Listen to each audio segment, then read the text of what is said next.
అపోస్తుల కార్యముల గ్రంథం 13వ అధ్యాయం.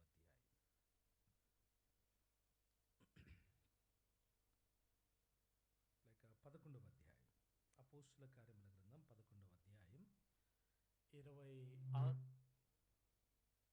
26వ వచనాన్ని చదువుకుందాం. అపోస్తుల కార్యముల గ్రంథం 11వ అధ్యాయం 26వ వచనం. వారు కలిసి ఒక సంవత్సరం అంతయు సంఘములో ఉండి బహుజనులకు వాక్యమును బోధించిరి. మొట్టమొదట అంతియోకయలో శిష్యులు క్రైస్తవులు అనబడిరి. దేవుని సహాయం కొరకై నేను కూడా ఒక మాట ప్రార్థన చేస్తాను. తదుపరి ఏ లేఖన భాగాలను మనం ఆలకిద్దాం. శాశ్వతమైన ప్రేమతో ప్రేమిస్తున్న గొప్ప దేవా, మీ కొందనాలు. అచ్చమ్మపాలెం సభలలో మీ దాసులను ఏర్పరచుకొని ఈ ఉదయకాలం మధ్యాహ్నము సహా మీ వాక్యము తేటగా అందిస్తూ ఉన్న విధానాన్ని బట్టి కృతజ్ఞతలు చెల్లిస్తున్నాం. ఈ మధ్యాహ్నం మరలా మా ప్రియులు వాక్యం పట్ల ఆసక్తి కలిగిన వారై మరి కొంత సమయం వాక్యం వినడానికి ఆశతో ఉండగా, ఆశగున్న ప్రాణాన్ని తృప్తిపరిచే దేవుడవు, మనుషుని మీరు మరుగుపరిచి చేరువచ్చిన సభంతటికిని ఆలకిస్తున్న మాకు మేలు క్షేమము మీ లేఖనాల ద్వారా అనుగ్రహించమని క్రీస్తు యేసు వారి పరిశుద్ధమైన నామంలో ప్రార్థన చేయుచున్నాము తండ్రి, ఆమేన్. ప్రభునందు ప్రియమైన సహోదరి సహోదరులరా, ఉదయకాలం శిష్యులు ఎవరో ఒక 6 సంగతులు మనం చెప్పుకున్నాం. కొంచెం నిద్ర లేమి ఉండాలి అంటే చమత్తుగా ఉన్నట్టున్నారు కదా. ఉదయం ఉన్నంత సభ ఇప్పుడు కనబట్టలేదు. కొంత గమనిస్తూ ఉన్నప్పుడు కొంచెం ఏదో నీరసంగా వాతావరణం అలా ఉంది. రైట్, మంచిది. కొంచెం మీరు చురుకుగా కావడానికి ఉదయం చెప్పిన సంగతులు ఒక్కసారి జ్ఞాపకం చేసుకొని పాఠంలోకి వెళదాం. శిష్యులు ఎవరట? వినేవారు. సహోదరులు చురుగ్గా ఉన్నారు. వాస్తవానికి బయట సహోదరుల స్వరాలు చాలా పెద్దగా ఉంటాయి. ఎక్కడ? బయట. మరి ఇక్కడేంటో వినపట్లా. అమ్మ మీరు చెప్పాలి గట్టిగా. ఎవరు శిష్యులు? వినేవారు. Very good. రెండోది వెంబడించేవారు. 3 ఎక్కువగా తెలుసుకోవాలనే ఆశ కలిగిన వారు. 4 ప్రభువుతో కలిసి నివసించేవారు. 5 సాక్ష్యం ఇచ్చేవారు. 6 తోడుకొని వచ్చేవారు. ఈ మధ్యాహ్నం ఒక 3 మాటలు ఇంకొంచెం లోతుగా ఎవరు శిష్యులు, who are the real disciples, నిజమైన శిష్యులు ఎవరు అనే సంగతి ఒక 3 మాటలు దేవుని వాక్యంలో నుండి నేను తెలియచేసి, ప్రభు చిత్తమైతే ఒకవేళ రాత్రికి కూడా కూడిక ఉంటుంది, పెద్దలు ప్రకటన చేస్తారు. అది ఇంకా నిర్ణయం కాల, ప్రకటన చివరిలో ఉంటాయి కదా. మెట్టుకు ఇప్పుడు సమయాన్ని మాత్రం ఎక్కువ తీసుకోకుండా, మీరు కూడా కష్టపడకుండా చాలా క్లుప్తంగా నేను చెప్పడానికి ప్రయత్నం చేస్తాను.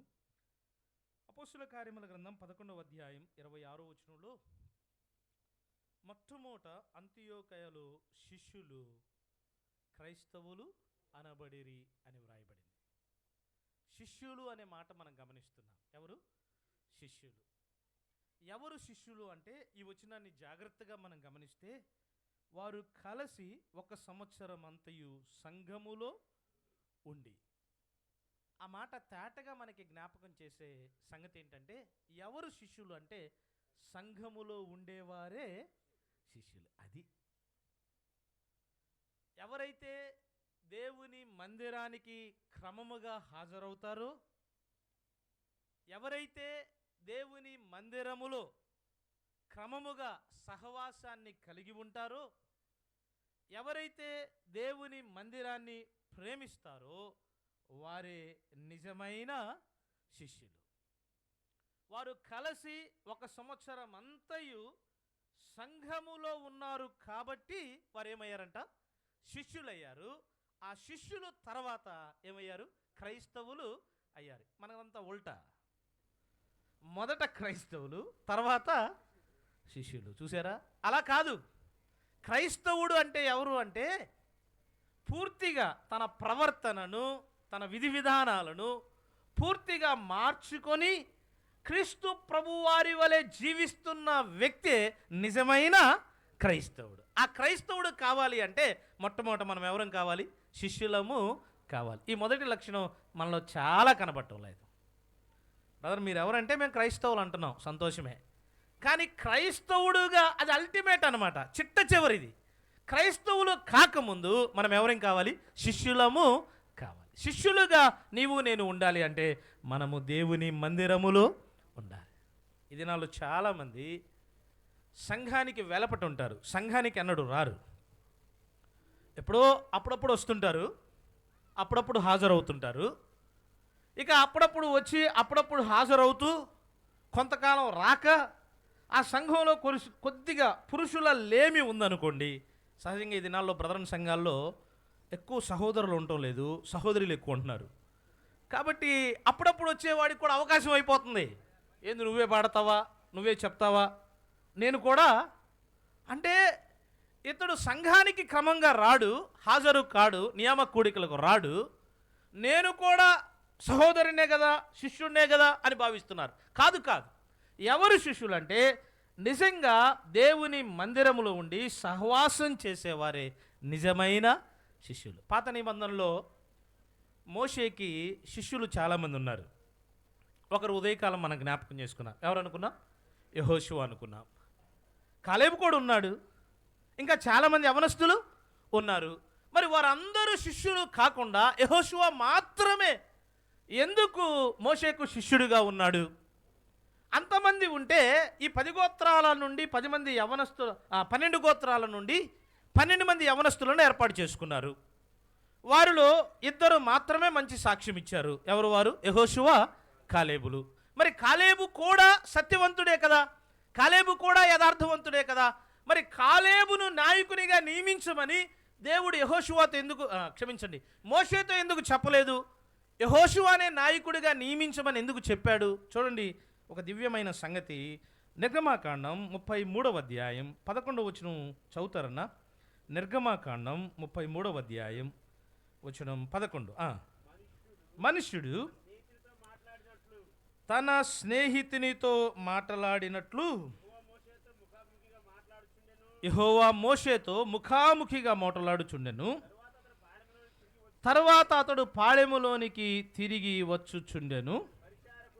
అతని పరిచారకుడును నూను కుమారుడనైన యెహోషువను యవనస్తుడు ఆ మాట అండర్లైన్ చేసుకోండి, గుడారములో నుండి వెలుపలికి రాలేదు.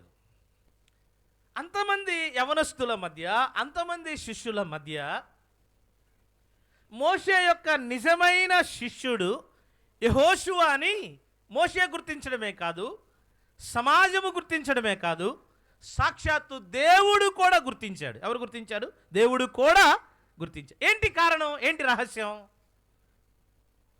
వాస్తవాన్ని ఉన్నది ఉన్నట్టుగా చెప్పారనా? సత్యం కోసం నిలబడ్డారనా? అలాగైతే వాస్తవానికి ఉన్నది ఉన్నట్లుగా చెప్పిన వారిలో, సత్యము కోసం నిలబడిన వారిలో కాలేబు కూడా ఉన్నాడు.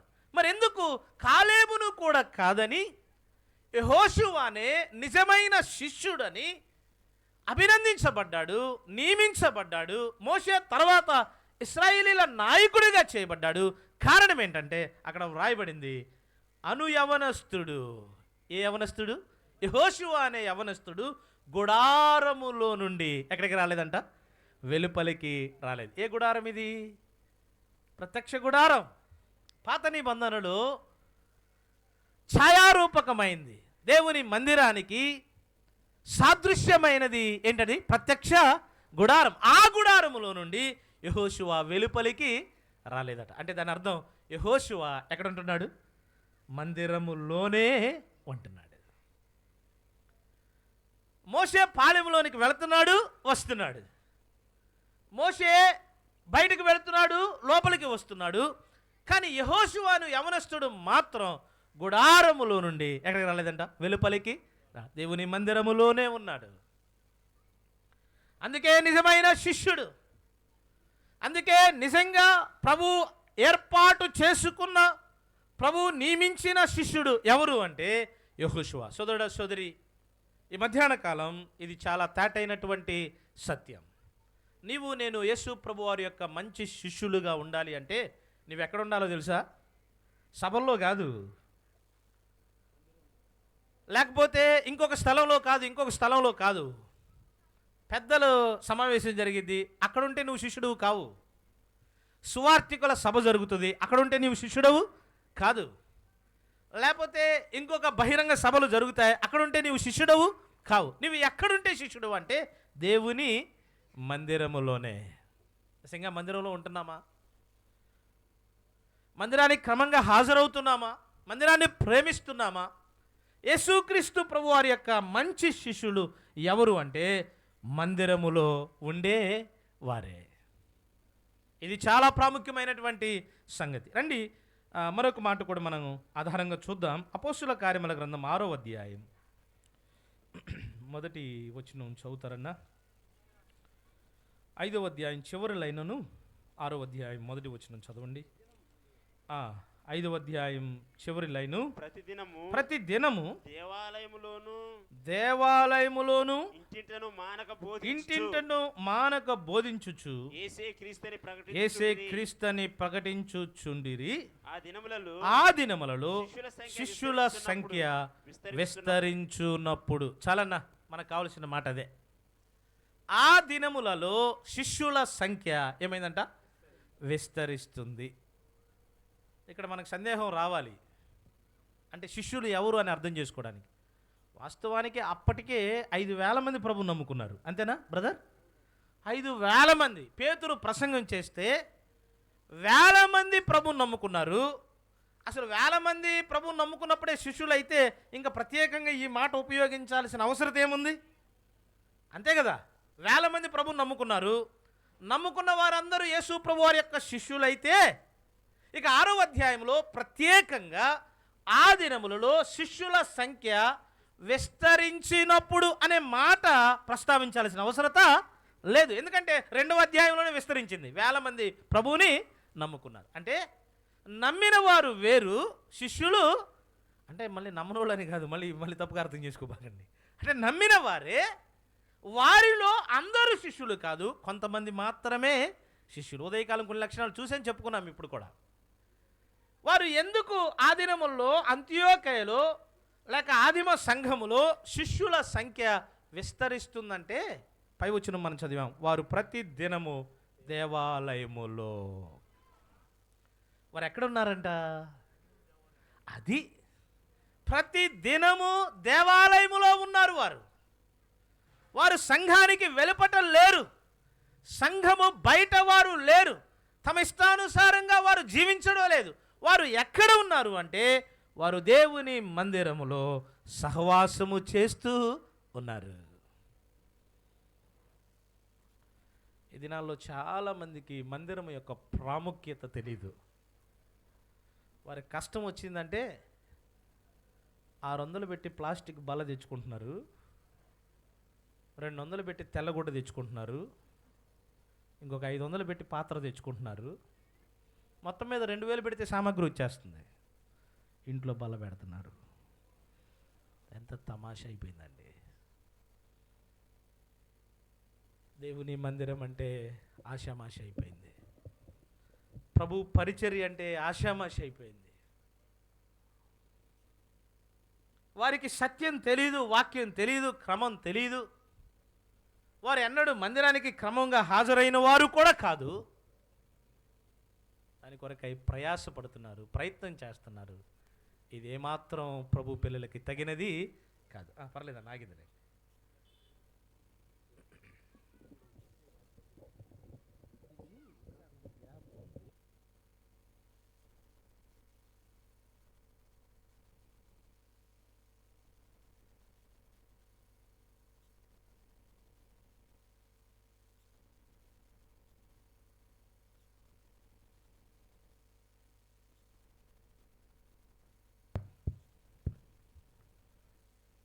వారు మందిరములో ఉన్నారు కాబట్టి వారు ఏమయ్యారంట? క్రైస్తవులు అనబడిరి. ఆ దినముల్లో శిష్యుల సంఖ్య విస్తరించుచుండేది. ప్రభు నమ్మిన వారు చాలామంది ఉన్నారు, 1,000 మంది ఉన్నారు. కానీ శిష్యులు కొద్దిమందే ఉన్నారు. కారణం ఏంటంటే నమ్మిన వారందరూ మందిరంలో లేరు, వారు వెలపట ఉంటున్నారు. మందిరానికి వేరుగా, మందిరానికి వెలపట ఉండేవారు వారెన్నడూ యేసు ప్రభు వారికి శిష్యులు కాలేరు. సోదరుడ సోదరి, మందిరానికి హాజరు కాకుండా, మందిరానికి రాకుండా నేను కూడా యేసయ్య శిష్యురాలును, శిష్యుణ్ణి అని చెప్పుకోవడంలో నిజమైన అర్థం ఏమాత్రమూ లేదు. అపోస్తల కార్యముల గ్రంథం 9వ అధ్యాయంలోనే ఉదయకాలం జ్ఞాపకం చేసుకున్నాం తబితా గురించి, సహోదరుల ప్రస్తావనలో. 9వ అధ్యాయం 36వ వచనం చూడండి. మరియు యొప్పేలో తబితాను ఒక శిష్యురాలు ఉండెను. చాలన్నా. వచనం 37. ఆ దినముల యందు చనిపోగా, ఇప్పుడు మాట మనకు కావాలి, శవమును కడిగి మేడగదిలో పరుండబెట్టిరి. 39. పేతురు లేచి వారితో కూడా వెళ్ళి అక్కడ చేరినప్పుడు వారు మేడగదిలోనికి అతనిని తీసుకొని వచ్చారు. యొప్పేలో తబితాను ఎవరున్నారంట? శిష్యురాలు. పట్టణంలో ఉంది కాబట్టి శిష్యురాలు అల్లా, పట్టణం పేరు చెప్పారు. యొప్పేలో తబితాను ఒక శిష్యురాలు ఉంది. బైబిల్లో సంఘాల పేర్లు ఊర్ల పేర్లతో పిలువబడ్డాయి. ఏ పేర్లతో? ఊరు పేరే సంఘం పేరు, అంతే. ఇప్పుడైతే ఊరిలో చాలా సంఘాలు ఉన్నాయి కాబట్టి మందిరానికి ఒక పేరు కావాలిగా మరి. ఒకటి కానాన్ అని, ఒకటి బేర్షెబా అని, ఒకటి బెత్షెబా అని. ఎందుకు? ఊర్లో 20-30 ఉంటున్నాయి, ఆ దినాల్లో ఒకటే. అందుకనే బైబిల్లో క్రమం ఏంటంటే ఎఫెసీలో ఉన్న సంఘం, కొరింథీలో ఉన్న సంఘం, ఫిలిప్పైలో ఉన్న సంఘం, కొలస్సైలో ఉన్న సంఘం, అలాగే యొప్పేలో ఉన్న సంఘం.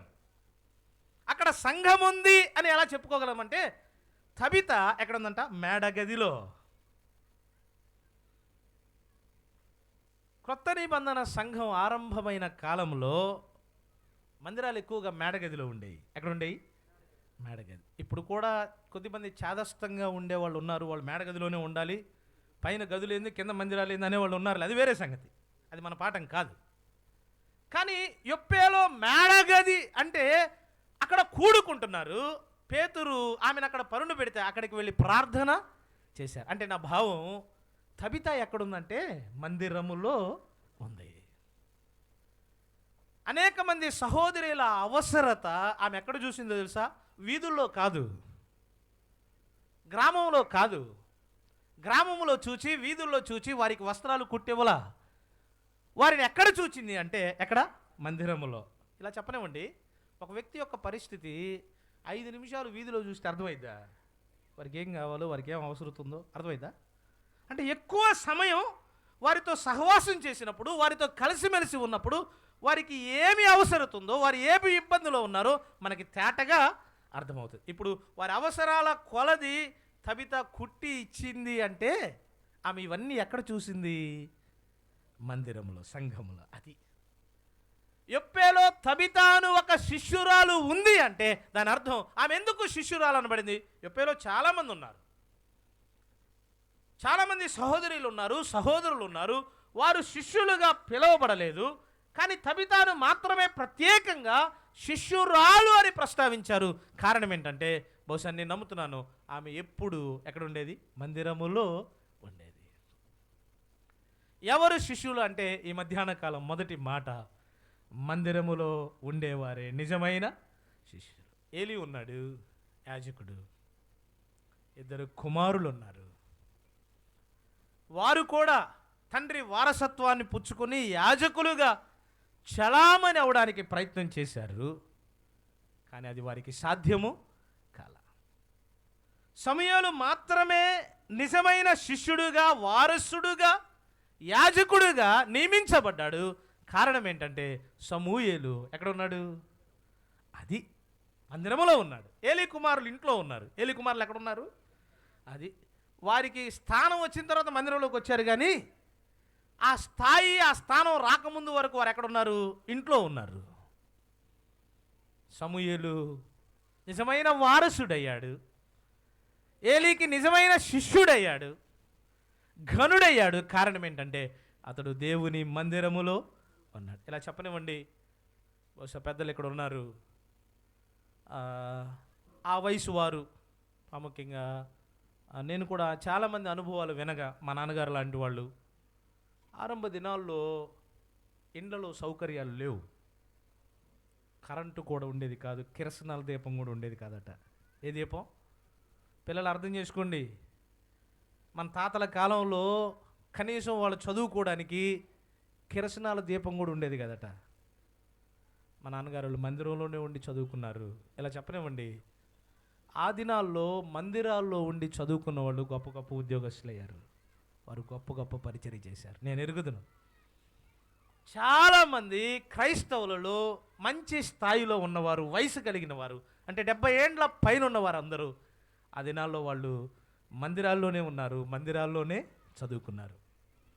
ఆంధ్రాలో గొప్ప సేవకులు అన్నారు ఈ దినాల్లో. గుంటూరులో చదువుకునే దినాల్లో వాళ్ళందరూ మరణాతలో ఉన్నారు. ఎక్కడున్నారు? మందిరంలో. అంటే దేవుని మందిరములో నివసించడం ఎంత భాగ్యమో తెలుసా? దేవుని మందిరములో ఉండడం ఎంత భాగ్యమో, ఎంత ఆశీర్వాదమో. ప్రభు మందిరములో ఉండి సహవాసం చేసిన వారు, ప్రభు మందిరములో ఉండి చదువుకున్నవారు, లేకపోతే ఇంకొకటి చేసిన వారు నష్టపోయిన దాఖలాలు చరిత్రలో లేవు. మందిరములో ఉండి ఎదిగిన వారు ఆశీర్వదించబడిన అనుభవాలే ప్రపంచంలో మనం చూస్తూ ఉన్నాం. అలాగైతే మందిరాన్ని ప్రేమిద్దాం. అందుకనే కోరాహు కుమారులు 84వ కీర్తనలో వారు చక్కగా వ్రసించారు. ప్రభువా, నీ మందిరములో వాన కోకిలకు, అనేకమైన పక్షులకు స్థలము ఉంది, గూటికి స్థలం ఉంది. అంత స్థలం మాకు దొరికితే చాలయ్యా. ఎంత స్థలం అంట? ఒక వాన కోకిల గూడు పెట్టుకోవడానికి ఎంత స్థలం కావాలి? అంత స్థలము ఆ మందిరంలో మాకు దొరికితే చాలు. చూడటానికి మందిరం అంత చక్కగా ఉండకపోవచ్చు. మందిరాలు ఎలాగైనా పెంకు ఉండొచ్చు, రేకి ఉండొచ్చు, తడికిలే ఉండొచ్చు, తాటేకిలే ఉండొచ్చు, జమ్మే ఉండొచ్చు, లేకపోతే మంచి ఆర్సీసీ బిల్డింగ్లు ఉండొచ్చు, అప్స్టేర్లు ఉండొచ్చు. అక్కడ కట్టడం ప్రాముఖ్యమైనది కాదు. మందిరము అంటే ప్రభువు పిల్లలు కలిసి సహవాసము చేసే స్థలం. ఆ మందిరములో నివాసము చేయడం, ఆ మందిరములో ఉండడం. వారు ఎందుకు శిష్యులు అనబడ్డారు అంటే వారు ఎక్కడున్నారట? మందిరముల్లో ఉన్నారు. ఇది మొదటి మాట. సోదరుడ సోదరి, క్రీస్తు యేసు యొక్క మంచి శిష్యులుగా నీవు నేను ఉండాలి అంటే మనం ఎక్కడ ఉండాలి? అదన్నా గట్టిగా చెప్పండి. ఇంత గట్టిగా చెప్తున్నానే, ఎక్కడ ఉండాలి? Very good. రెండో మాటకు వెళ్ళిపోదాం. యోహాను సువార్త 8వ అధ్యాయం. యోహాను సువార్త 8వ అధ్యాయం 31వ వచనాన్ని మనం చదువుదాం. 8:31. కాబట్టి యేసు తనను నమ్మిన యూదులతో, మీరు నా వాక్యమందు నిలిచిన వారైతే నిజముగా నాకు శిష్యులయుండి సత్యమును గ్రహించెదరు. తేటగా చెప్పేశాడు, ఇక నేరుగా చెప్పాడు. కాబట్టి యేసు అంటే యేసు ప్రభువారు మాట్లాడుతున్నాడు. ఎవరితో మాట్లాడుతున్నాడు? నమ్మిన యూదులతో. అంటే నమ్మని వాళ్ళతో మాట్లాడలే ఆయన. నమ్మని వారు ఎన్నడూ యేసు ప్రభువారి యొక్క శిష్యులు కాలేరు. నమ్మిన వారు కాగలరు, అయితే నమ్మిన వారందరూ శిష్యులు కాదు. ఈ మాట మాత్రం నొక్కి నొక్కి చెప్తున్నా, గుర్తుపెట్టుకోండి. నమ్మిన వారందరూ శిష్యులు కాదు. నమ్మిన వారందరూ నమ్మిన వారు. మీరు పరలోక రాజ్యాన్ని స్వతంత్రించుకుంటారు, సందేహం లేదు. కానీ నమ్మిన వారిలో కొందరు మాత్రమే శిష్యులు. అందుకనే ప్రభు తేటగా చెప్తున్నాడు, నమ్మిన యూదులతో మీరు శిష్యులుగా ఉండాలనుకుంటున్నారా? ఇక్కడ ఆ మాట కూడా ప్రభు ఉపయోగించాడు, నిజమైన శిష్యులు. ఏంటంట? మీరు నిజంగా, నకిలీగా కాదు. ఈ దినాల్లో నిజం కంటే నకిలీ ఎక్కువైపోయింది కదా. నకిలీ శిష్యులు ఎక్కువైపోయారు. ఎవరు చూసినా నేను యేసయ్య మంచి శిష్యుడినండి, రాత్రి యేసయ్య నాతో మాట్లాడాడు. రాత్రి యేసయ్య వారితో ఏం చేశారంట? ఫోన్ చేసి మాట్లాడాడంట. ఎంత విచిత్రం, ఎంత మోసం. ప్రజలారా, మోసపోకండి. యేసు ప్రభువారు చాలా తేటగా చెప్తున్నాడు నమ్మిన యూదులతో, మీరు నిజంగా నా శిష్యులుగా ఉండాలి అనుకుంటే మీరు ఎక్కడ ఉండాలి? వాక్యముల్లో. ఇందాక మాట విన్నాం, ఎక్కడ ఉండాలి? మందిరముల్లో. ఇప్పుడు ఎక్కడ ఉండాలి? వాక్యముల్లో. మీరు వాక్యములో నిలిచి ఉంటేనే నిజంగా మీరు నా శిష్యులు అవుతారు. యేసుప్రభు వారి యొక్క తపన, తాపత్రయం, ప్రయాస అదే. 12 మంది శిష్యులను ఆయన ఏర్పాటు చేసుకున్నాడు. యేసుప్రభు వారు 3.5 సంవత్సరం వారితో సహవాసం చేశాడు, గలిపాడు, అనేక సంగతులు వారికి నేర్పించాడు. ఇక ప్రభు అప్పగించుకునే సమయం ఆసన్నమైంది. ఆయన ఒక్కసారి అప్పగింపబడ్డాడు అంటే చనిపోతాడు, సమాధి చేయబడతాడు, 3వ దినాన తిరిగి లేస్తాడు, ఆ తర్వాత పరలోకానికి ఆరోహణమై వెళ్ళిపోతాడు. అంటే ఇక ఎక్కువ సమయం వారితో గడపడానికి ప్రభువుకి సమయము ఉండదు. మాత్రమే కాదు, ఒక్కసారి ఆయన అప్పగింపబడ్డాడు అంటే శిష్యులు ఉంటారా? నాయకుడిని పట్టుకుంటే ఏమండి, ముఠా మేస్త్రిని పట్టుకున్నారు, ముఠా ఉంటుందా? ఇక కష్టమే. నాయకుడిని పట్టుకున్నారు, శిష్యులు ఉంటారా? ఉండరు. కాబట్టి ఈ సత్యాన్ని ప్రభు ఎరిగిన వారై యోహాను సువార్త 17వ అధ్యాయంలో ఆయన గంభీరంగా శిష్యుల కొరకై ప్రార్థన చేశాడు. చేస్తూ ఏమన్నాడు అంటే 17 మనం బాగా ఎరిగిన మాట చదవండి అన్న. యోహాను సువార్త 17వ అధ్యాయం 17వ వచనం. సత్యమందు వారిని ప్రతిష్ఠ చేయుము, నీ వాక్యమే సత్యం. అయ్యో ప్రభువా, నేను వెళ్ళిపోయిన తర్వాత ఈ శిష్యులు చెదరిపోతారేమో, వీరిక శిష్యులుగా ఉండరేమో, నన్ను కాదు అని, ఎరగను అని విడిచిపెట్టి వెళ్ళిపోతారేమో. అలా కాదయ్యా, వీరిని సత్యమందు ఏం చేయి? ప్రతిష్ఠ చెయ్యి. ఇక్కడ చదివామే ఈ మాట. నమ్మిన యూదులతో ఆయన ఏమన్నాడు? మీరు నిజంగా వాక్యమందు నిలిచిన వారైతే నాకు శిష్యులు. ఈ శిష్యులు వారు చెదరిపోకుండా నిజమైన యేసు ప్రభు వారి యొక్క శిష్యులుగా ఉండాలని ఎంతో భారంతో, వేదనతో, దుఃఖముతో, కన్నీళ్లతో శిష్యుల కొరకై యేసు ప్రభు వారు ఏం చేశాడు? ప్రార్థన చేశాడు. సత్యమందు వీరిని ఏం చేయాలి? ప్రతిష్ఠ. అంటే ప్రతిష్ఠ చేయడం అంటే చేతులు పెట్టి ప్రతిష్ఠించడమా? అంటే వీరిని సత్యములో నిలబడి ఉండేటట్లు, వారు సత్యములోనే, వాక్యములోనే ఉండేటట్లు, వాక్యానికి అప్పగించుకునేటట్లు వారిని ప్రతిష్ఠ చేయ్యా. ఎవరు శిష్యులు అంటే దేవుని వాక్యమందు నిలిచిన వారే. వాక్యములో ఉంటున్నామా? వాక్యానికి వ్యతిరేకంగా ఉంటున్నామా? ఇంత క్రైస్తవ సమాజములో నిజమైన శిష్యులు కొద్దిమందే అని ఎందుకు చెప్తున్నాము అంటే ఈ దినాల్లో వాక్యాన్ని పాటించేవారే లేరు. వాక్యం మాటలకి పరిమితం అవుతుంది, వాక్యం ప్రసంగాలకు పరిమితం అవుతుంది, వాక్యం పెండ్యాలకు, సౌండ్ సిస్టానికి, మ్యూజిక్ వారికి పరిమితం అయిపోతుంది. ఆ వాక్యం మనలో నిలిచి ఉండడం లేదు. ఎంత ఘోరం! వాక్యమందు నిలిచి ఉండడం నేర్చుకుందాం. విన్నాం సంగతి, తేటగా అర్థమైంది. దానిలో నిలబడదాం, దానిలో నిలిచి ఉందాం. ఆ వాక్యాన్ని విడిచిపెట్టి వెళ్ళే వారంగా మనం ఉండకూడదు. వాక్యంలో నిలిచి ఉన్నప్పుడు క్రీస్తు యేసు యొక్క మంచి శిష్యులుగా మనము ఉంటాం. వాక్య ప్రాముఖ్యతను పౌలు తిమోతికి వ్రాస్తూ చాలా చక్కగా చెప్పాడు. ఒక 2-3 మాటలు జ్ఞాపకం చేసుకుందాం. తిమోతి పత్రిక రండి. తిమోతి 2వ పత్రిక. అపోస్తుడైన పౌలు తిమోతికి వ్రాసిన 2వ పత్రిక, వచనం 1వ అధ్యాయం 13వ వచనం చూడండి. విశ్వాస ప్రేమలు కలిగిన వాడవై నీవు నా వలన వినిన హితవాక్య ప్రమాణము. చాలు బ్రదర్, వాక్యంలో నిలిచి ఉండాలి అంటే పౌలు చెప్తున్నాడు, ఓ తిమోతి నీవు వినాలి అన్నాడు. నువ్వేం చేయాలంట? వినాలి. 2:2లో అన్నాడు, నీవు నేర్చుకొని అన్నాడు. నువ్వేం చేశాట? నేర్చుకొనిన సంగతులు, అనేకుల ఎదుట నీవు నా వలన వినిన సంగతులు అన్నాడు. కొన్ని అనువాదాల్లో నేర్చుకొనిన సంగతులు అన్నాడు. వాక్యమందు నిలిచి ఉండాలంటే మొట్టమొదటి వాక్యాన్ని నేర్చుకోవాలి. ఏం చేయాలి? వాక్యాన్ని నేర్చుకోకపోతే, వెనకపోతే దానిలో నిలిచి ఉండాలంటే సాధ్యం కాదు. ఒకటి నేర్చుకోవాలి అన్నాడు. రెండు, అదే 13వ వచనంలోనే గైకొనుము అన్నాడు. హితవాక్య ప్రమాణమును ఏం చేయాలంట? నిలిచి ఉండాలి అంటే దాన్ని అనుసరించాలి. దాన్ని అనుసరిస్తేనే కదా నీవు నిలిచి ఉన్నావో లేదో అర్థమయ్యేది. అంతేగా? ఇంత నేర్చుకున్న సంగతులలో నేను ఉన్నానో లేదో అర్థం అవ్వాలి అంటే నేను ఆచరించినప్పుడే అర్థమవుతుంది. గైకొనడం అంటే ఆచరించడం.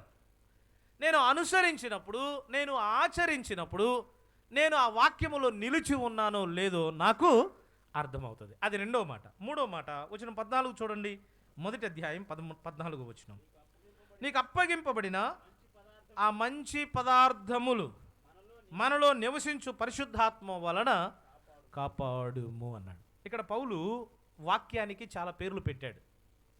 హితవాక్యము అన్నాడు, సుబోధ అన్నాడు, సత్యవాక్యము అన్నాడు, మంచి పదార్థాలు అన్నాడు. ఏమన్నాడు?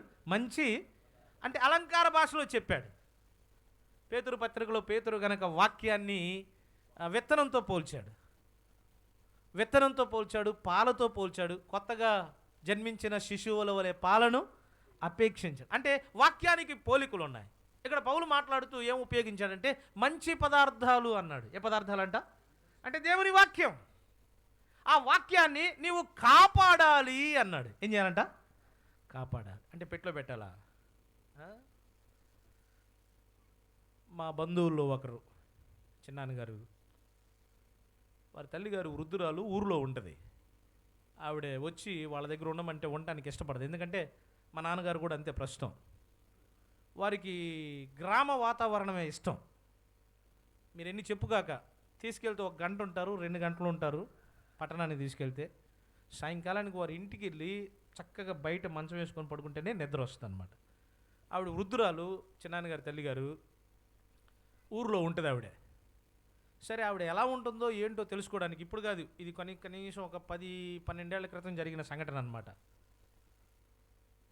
ఆమె ఊరిలో ఎలా ఉంటుందో ఏంటో విషయాలు తెలియడం లేదు. అందుకని ఆయన ఏం చేశాడంటే ఒక చిన్న కీప్యాడ్ ఫోన్ కొని సిమ్ వేసి ఆవిడకి ఇచ్చాడు. అమ్మా జాగ్రత్తగా పెట్టుకో, ఎప్పుడన్నా నేను ఫోన్ చేసినప్పుడు మాట్లాడుతూ ఉన్నాను. ఆమె తీసుకెళ్ళి భద్రంగా దాన్ని గొడ్డ చుట్టి పెట్టులో పెట్టిందంట. ఈయన పాపం ఫోన్ కొడుతున్నాడు, ఆ ఫోన్ ఎత్తట్లా. ఇలా 4 వారాలు గడిచిపోయింది. ఏంటి అమ్మ ఫోన్ ఎత్తట్లేదని చెప్పి వెళ్ళి, ఏంటమ్మా నీకు ఎన్నిసార్లు ఫోన్ చేసినా నువ్వు ఎత్తవు అంటే, అయ్యో అది విలువైంది కదయ్యా, ఖరీదైంది కదా, ఎవరైనా తీసుకుపోతారని భద్రంగా గొడ్డ చుట్టి పెట్టులో పెట్టానని పెట్టి చూసి చూపించింది. ఇప్పుడు కాపాడటం అంటే ఏం చేయాలి? బైబిల్ని భద్రంగా పెట్టులో పెట్టడం కాదు. కాపాడటము అంటే నేర్చుకున్న వాక్యాన్ని ఏం చేయాలి? హృదయములో కాపాడుకోవాలి. వాక్యాన్ని కాపాడేవారు లేరు, వాక్యానికి భద్రత కలిగించేవారు లేరు. అంటే కాపాడడం, భద్రత కలిగించడం అంటే ఇంకొక మాట ఇలా వివరంగా నేను చెప్తాను. సంఘములో జరగకూడదు జరుగుతుంది, వాక్యానికి విరోధమైంది జరుగుతుంది.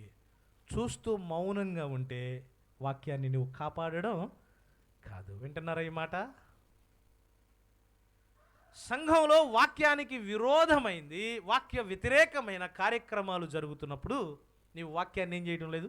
కాపాడడం లేదు. వాక్యాన్ని విడిచిపెడతాను, పోనీలే, వాక్యానికి ఏంది ప్రాధాన్యత, లోక పద్ధతులను అనుసరిస్తున్నాము అంటే వాక్యాన్ని ఏమాత్రం మనం కాపాడడం లేదు. వాక్యాన్ని కాపాడడము అంటే మనం చేసే ప్రతి కార్యక్రమములో వాక్యానుసారంగా ఉండేటట్లుగా చూడాలి. అదే కాపాడటం. ఓ తిమోతి, మంచి పదార్థములను నీవు కాపాడు అంటే నీవు ఎఫెసీ సంఘములో పెద్దగా ఉన్నావు. ఆ సంఘములో జరిగే ప్రతి కార్యక్రమం వాక్యానుసారంగా జరగాలి. నీ వ్యక్తిగత జీవితంలో నీవు చేసే పని వాక్యానుసారంగా జరగాలి. వాక్యమును కాపాడుట అంటే నిజమైన అర్థం అదే. సోదరుడా సోదరి, ఈ మధ్యాహ్న కాలం వాక్యమందు నిలిచి ఉండడం వారే నీకు నిజమైన శిష్యులని ప్రభు తేటగా చెప్తున్నాడు. వాక్యమందు నిలిచి ఉండాలంటే ఒక 3 మాటలు చెప్పుకున్నాం. 1, వినాలి లేక నేర్చుకోవాలి. 2, అనుసరించాలి లేక గైకొనాలి. 3 నేర్చుకొని అనుసరిస్తున్న వాక్యాన్ని ఏం చేయాలి కాబట్టి ఈ 3 లక్షణాలు నీవు నేను చేస్తున్నప్పుడు మనం ఎక్కడ ఉంటాం? వాక్యములోనే ఉంటాం. అప్పుడు యేసు ప్రభు వారి యొక్క మంచి శిష్యులము కాగలం. 3వ మాటకు వెళ్ళిపోదాం. యోహాను సువార్త 13వ అధ్యాయం 34, 35 వచనాలు చదువుతారన్నా. యోహాను సువార్త 13వ అధ్యాయం 34, 35. మీరు ఒకరినొకరు ప్రేమింపవలనని కృతజ్ఞ ఇచ్చుచున్నాను. నేను మిమ్మును ప్రేమించినట్టే మీరును ఒకరినొకరు ప్రేమింపవలెను. మీరు ఒకని ఎడల ఒకడు ప్రేమ గలవారైన ఎడల దీనిని బట్టి మీరు నా శిష్యులని అందరూ తెలుసుకొందురు. దొరికింద మాట. 3వ మాట, ఎవరు శిష్యులు అంటే మీరు ప్రేమయందు నిలిచిన వారైతే.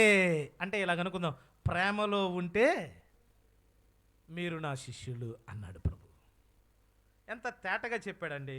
మీరు ఒకని ఎడల ఒకరు ప్రేమ గలవారైన ఎడల దీనిని బట్టి మీరు నా శిష్యులని అందరూ తెలుసుకుంటారు. తెల్లగుడ్డలు వేసుకుంటే కాదు.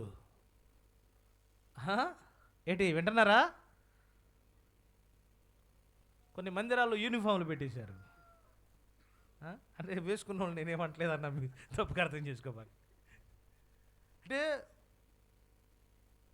పరిశుద్ధులు అంటే శిష్యులు అంటే తెల్లగుడ్డలు వేసుకోవాలా, అంతేనా?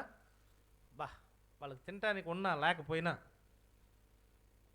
మందిరానికి వెళ్ళేటప్పుడు మాత్రం తెల్లని వస్త్రాలు ధరించి వెళ్తున్నారు. చాలా బాధ అనిపిస్తుంది. అంటే వేసుకోకపోతే వీళ్ళని తక్కువగా చూస్తారంట. అక్కడ వేసుకోకపోతే వీళ్ళు వారితో సమానం కాదంట. అక్కడ ఎంత బాధాకరం, ఎంత బాధాకరం. ఇక్కడ ప్రభు ఏమంటున్నారంటే అందరూ నీవు నా శిష్యుడు అని శిష్యురాలని తెలుసుకోవాలనుకుంటున్నారా, కాబట్టి మీరు బట్టలు వేసుకోండి అంటలా. అంటే నా భావం మళ్ళీ వేరుగా అర్థం చేసుకోవాలి. తెల్ల వస్త్రాలే ధరిస్తేనే మీరు నా శిష్యులని ప్రభు చెప్పలా. ప్రభు ఏమంటున్నాడంటే మీరు ఒకరినొకరు ప్రేమించుకొనుట ద్వారా దీనిని బట్టి. అక్కడ ప్రేమ లేదు. తోటి సహోదరుని ప్రేమించవు, తోటి సహోదరిని ప్రేమించవు. నువ్వేమంటావు? నేను యేసు ప్రభు వారి యొక్క మంచి శిష్యుడను. ఈ దినాల్లో క్రైస్తవుల మధ్య జరుగుతున్నటువంటి యుద్ధం ఇంకెక్కడా జరగడంలా. ఊరిలో కుగ్రామములో ఉన్న విద్య లేని వారికి కూడా తేటకు అర్థమవుతుంది. సేవకులు కొట్టుకుంటున్నారని అంటున్నారు. సేవకులు ఏం చేస్తున్నారంట? కొట్టుకుంటారు. బహిరంగంగా కాదు. ఏమిటి? సామాజిక మాధ్యమాలు, సోషల్ మీడియా అంటారే. ఆయన మీద రాయేస్తాడు, ఈయన ఆయన మీద రాయేస్తాడు. వాళ్ళిద్దరు ఎప్పుడు కలుసుకోరు. ఇక తిట్టుకోవడమే పని. యూట్యూబ్ అంతా అదే, ఎక్కడ చూసినా అదే. వారి ఒకరి పట్ల ఒకరికి ఏమి లేదు, ప్రేమ లేదు. ఎంత ద్వేషమో. ఇప్పుడు చెప్పండి, వారందరూ యేసయ్య శిష్యులేనా? ఏమండి? ఒకరి మీద ఒకరు కక్షలు, కుట్రలు, దాడులు. ఏజెంట్లు కూడా ఉంటారు వాళ్ళకి. ఇదేదో కొత్త మాట, బౌన్సర్లు అంటారు కదా, బౌన్సర్లు. హీరోలకి, బయట పెద్ద పెద్ద యాక్టర్లకి, పెద్ద పెద్ద నాయకులకి బౌన్సర్లు ఉంటారు. సేవకులకు కూడా బౌన్సర్లు ఉన్నారు. ఇప్పుడు బాబోయ్, ఆయన జోలికి వస్తే బౌన్సర్లు పోతున్నారు, ఆయన జోలికి వెళ్తే ఈ బౌన్సర్లు పోతున్నారు. ఎంత ఘోరం అండి. దేవుని పిల్లల మధ్య ఏమి లేదు, ప్రేమ లేదు. మరి ఇలాంటప్పుడు వీళ్ళని యేసుప్రభు వారు నా శిష్యులని ఎలా అంటాడు? ఆలోచన చేస్తున్నారా? అందరూ తెలుసుకుంటారు ఏమని, వీళ్ళు యేసయ్య శిష్యులు కాదురా, వీళ్ళు సాతాను బిడ్డలు. వీరెవరు బిడ్డలు? సాతాను బిడ్డలు. అందరూ నీవు నేను యేసు ప్రభు వారి యొక్క శిష్యులుగా తెలుసుకోవాలి అంటే మీరు ఒకరినొకరు ఏం చేయాలంట? ప్రేమించాలి. అది కూడా 34వ వచనంలో ప్రభు తేటగా చెప్పాడు. ఎలా ప్రేమించాలో చెప్పాడు. ఎలా ప్రేమించాలి? నేను మిమ్మును ప్రేమించినట్లుగా. చాలామంది సహోదరులు సహోదరులు ఒకరినొకరు ప్రేమించుకుంటారు, కానీ ఇది ప్రభు ప్రేమ కాదు. కనబడినప్పుడు బ్రదర్ వందనాలు బ్రదర్ అంటారు, పక్కకి వెళ్ళి ఆ సహోదరుని మీద ఎంత ద్వేషం కక్కుతారు. ఆయన ముందేమో అన్నా వందనాలన్నా, బాగున్నారా, ఎలా ఉన్నారు, పక్కకి వెళ్ళిన తర్వాత ఎంత ద్వేషం. అందుకని ప్రభు అంటున్నాడు చాలా తేటగా, నేను మిమ్మును ప్రేమించినట్లుగా మీరు ఒకరినొకరు ప్రేమించండి. ఇలా చెప్పనివ్వండి, ప్రభు ఎంతగా ప్రేమించాడంటే యోహాను సువార్త 13వ అధ్యాయంలో మేడగదిలో అనుభవం. ఏ అనుభవం ఇది? మేడగదిలో అనుభవం.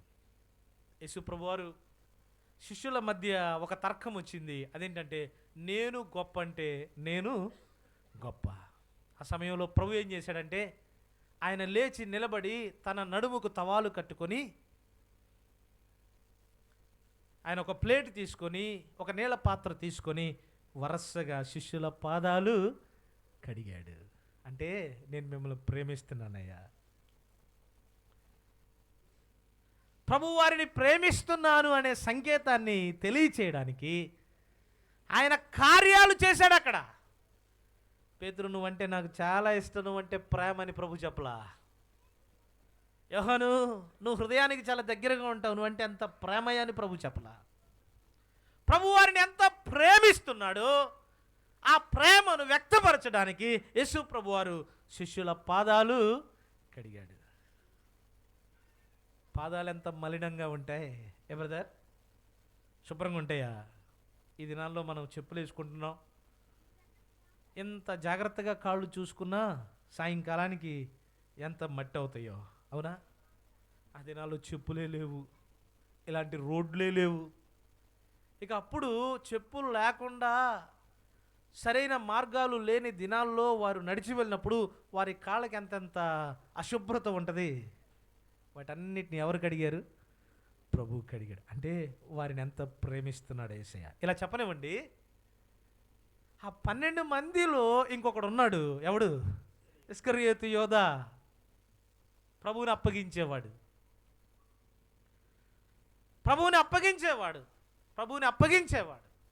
ఆ ఇస్కరియోతు యోధాను కూడా ఎవరు ప్రేమిస్తున్నాడు? యేసు ప్రభువారు ప్రేమిస్తున్నాడు. మిగిలిన 11 మంది పాదాలు ఎలా కడిగాడో, ఎలా తుడిచాడో, ఇస్కరియోతు యోధా పాదాలు కూడా ప్రభు అలాగే కడిగాడు, అలాగే తుడిచాడు. ప్రభు అంటున్నాడు, అందరూ మీరు నా శిష్యులను తెలుసుకోవాలనుకుంటున్నారా?